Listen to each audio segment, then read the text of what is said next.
주님께서 여러분과 함께 요한이 전한 거룩한 복음입니다. 주님 영광 받으소서.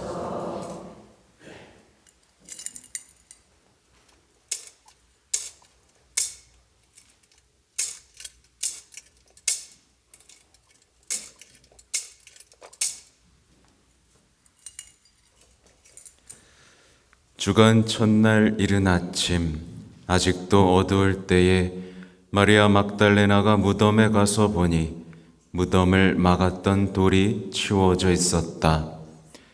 그래서 그 여자는 시몬 베드로와 예수님께서 사랑하신 다른 제자에게 달려가서 말하였다. 누가 주님을 무덤에서 꺼내갔습니다. 어디에 모셨는지 모르겠습니다. 베드로와 다른 제자는 밖으로 나와 무덤으로 갔다. 두 사람이 함께 달렸는데 다른 제자가 베드로보다 빨리 달려 무덤에 먼저 다다랐다. 그는 몸을 굽혀 아마포가 놓여 있는 것을 보기는 하였지만 안으로 들어가지는 않았다. 시몬 베드로가 뒤따라와서 무덤으로 들어가 아마포가 놓여 있는 것을 보았다. 예수님의 얼굴을 쌌던 수건은 아마포와 함께 놓여 있지 않고 따로 한 곳에 개켜져 있었다. 그제야 무덤에 먼저 다다른 다른 제자도 들어갔다. 그리고 보고 믿었다.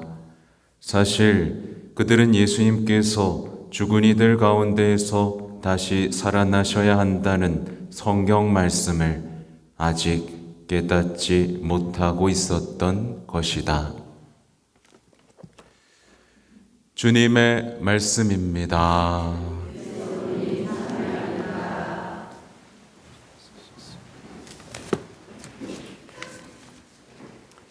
찬미 예수님. 네, 저 끝에 기도합시다의 주인공이 오늘 노란색 옷을 입고 왔습니다. 네, 마치 부활을 축하하는 듯 자신이 병아리라고 알을 깨고 나왔다며 말하고 있는 것 같네요. 아무튼 오늘은 이제 부활 대축일이고 이제 교구장님의 메시지가 있죠. 그래서 이거를 읽으려고 하다 보니까 저녁에 읽기로 했습니다. 아무튼 이렇게 시작하세요. 사랑하는 형제자매 여러분, 그리스도 부활을 진심으로 축하드립니다. 알렐루야, 알렐루야. 부활의 은총이 여러분 모두에게 가득하기를 기도합니다. 이렇게 시작하시고 마지막은 사랑하는 형제자매 여러분, 다시금 예수 그리스도의 부활의 기쁨이 여러분에게 충만하기를 기원합니다. 영원으로부터 언제나 우리와 함께 하시며 우리를 말씀과 성사로 기르시는 주님을 기억함으로 주님 부활의 신비를 더욱 깊이 깨닫는 신앙인으로 거듭나기를 기도합니다. 이렇게 마치세요. 여러분은 꼭 읽어보셔야 되고요. 그래서 오늘 복음을 보면 이 마지막 부분에 이런 얘기가 나와요. 사실 그들은 예수님께서 죽은 이들 가운데서 다시 살아나야 한다는 무엇을 아직 깨닫지 못하고 있었던 것이다? 성경 말씀을 깨닫지 못하고 있었던 것이다 라고 나옵니다. 그래서요, 만약에 여기서 아직도 나는 성경이 너무 어렵고 이해도 안 되고 공부해도 그때뿐이고 그런 분들이 있잖아요. 그런 분들이 있다면 바로 이 부분이에요.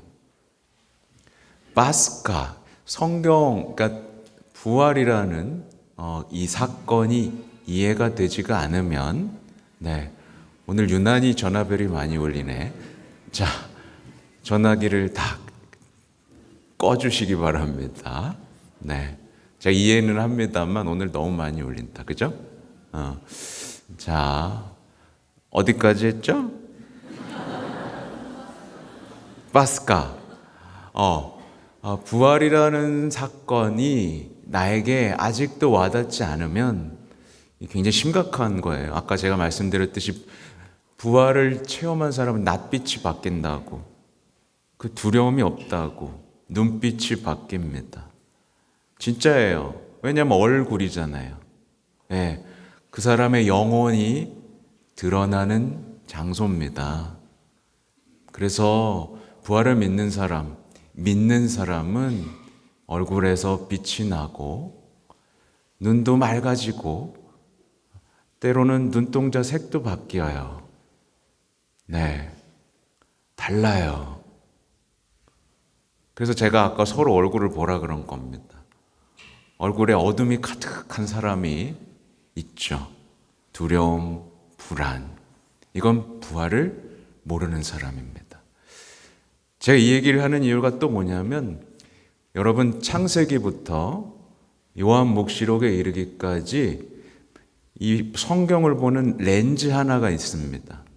이게 뭐냐면 파스카라는 렌즈예요.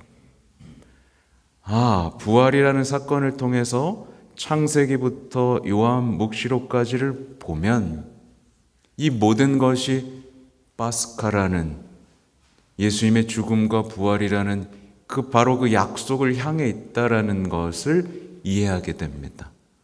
그리고 그때부터는 성경을 읽을 때마다 가슴이 뛰죠. 가슴이 뜁니다. 제가 아무튼 오늘 이걸 읽으려다가 오늘 제대 위에서 막 적었어요. 이거를 꼭 알려드리고 길게 하지 않겠습니다. 제가 성토요일에 묵상을 하는데 옛 강론의 자료를 읽다가 그냥 가슴이 먹먹해지는 한 문장을 발견했습니다. 이게 뭐냐면 나는 너가 지옥에 살도록 너를 창조하지 않았다. 이 말씀이에요. 내가 창조한 건 그렇게 살도록 창조한 게 아니다. 이 가슴이 쿵 치는 거예요. 그리고 내가 잠듦은 너의 잠을 깨어나게 할 것이다. 주님께서 잠드시자 우리가 잠에서 깨어나는 겁니다. 우리의 영혼이요. 이게 이해가 되세요? 우리는 부활해서 주님의 엄청난 힘을 체험해야 됩니다. 엄청난 이 사랑의 힘을 체험해야 돼요. 하느님은 우리가 지옥의 그늘 아래 살도록 창조하지 않으셨습니다. 뭘로 창조하셨죠? 사랑으로 창조하셨습니다. 사랑으로 창조해서 사랑으로 살다가 영원한 사랑 속에 있도록 창조하셨어요. 그러니까 우리들이 신앙에서 자꾸 빛을 잃어가는 이유는 이 시대가 어떤 시대? 진화론이라는 무신론적 세계관이 지배하고 있는 세대이기 때문에 어떻게 생각하는 거예요? 내가 우연히 생겨났다가 허무하게 죽는 존재라는 거를 깔고 여기 와 있는 거예요. 그런 사람 믿을 수가 없죠. 부활이 기쁠 수가 없어요.